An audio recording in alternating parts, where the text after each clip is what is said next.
Hello guys, mag-assemble ako ngayon guys ng bago naming sofa bed.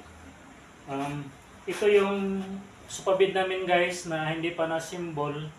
Ito yung cover. Ito guys. Tapos ito apat yan guys. Hiwalay ito. Apat guys. Bakit pala to nakahiwa-hiwalay or naka-disassemble guys? Kasi guys, dinala namin to ng aking asawa isa-isa bawat araw. Ito guys. Tapos ito.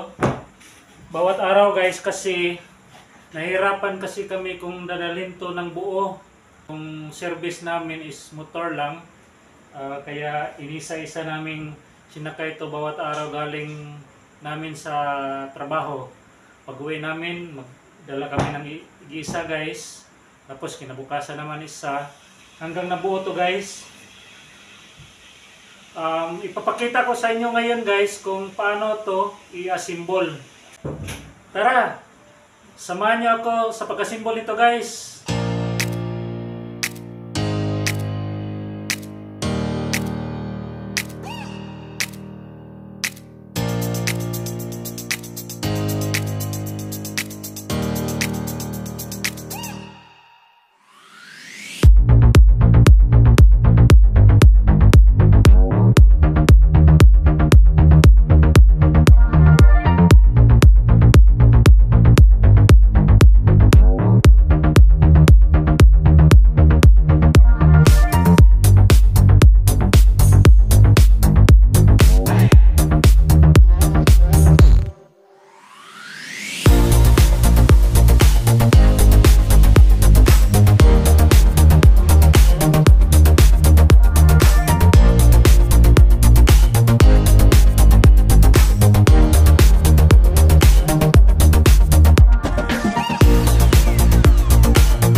Okay guys, ito na po yung bagong sofa bed namin. Yan guys. Ay, masarap. Upuan guys. Sarap yung higaan.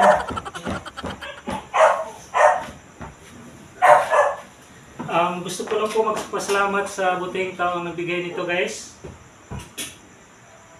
Maraming salamat po sa inyo sa binigay niyo ng sofa bed.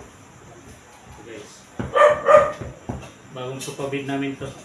Kasi nung may sofa bed naman kami dati guys, nangyari lang napasama doon sa nasunog naming bahay. Kaya yun, malaking pasalamat din namin sa Panginoon kasi binigyan kami ng bagong sofa bed. Hindi naman to totally bago guys, pero sikanan to, pero maganda pa naman tingnan, parang bago rin. Hindi nagamit ng matagal doon sa gumamit nito guys, yung may-ari. Shout out pala sa mga mabubuting kasama ko sa trabaho sa Amistad Property Management Services. Unang-una ni Miss Ana Kabulang-ang, ni Ma'am Christine Mercedes, Eileen Cañete. Shout out din po sa aming manager, ang mabuti naming manager. Palaging nagpa-snap yun. Galante din yun. si Manager Larnie Hinuba. At saka sa kanyang kapatid, ang may-ari ng kumpanya, si Sir JR or Jose Amistoso Jr. Maraming salamat po sa inyo. Guys, maraming salamat po sa pagsama nyo sa akin sa pag-asimbol ng bago naming sapabid. Guys, huwag nyo lang kalimutan po mag-subscribe sa aking channel. Mag-like at mag-share sa aking mga videos. Okay guys, thank you for watching. Bye-bye!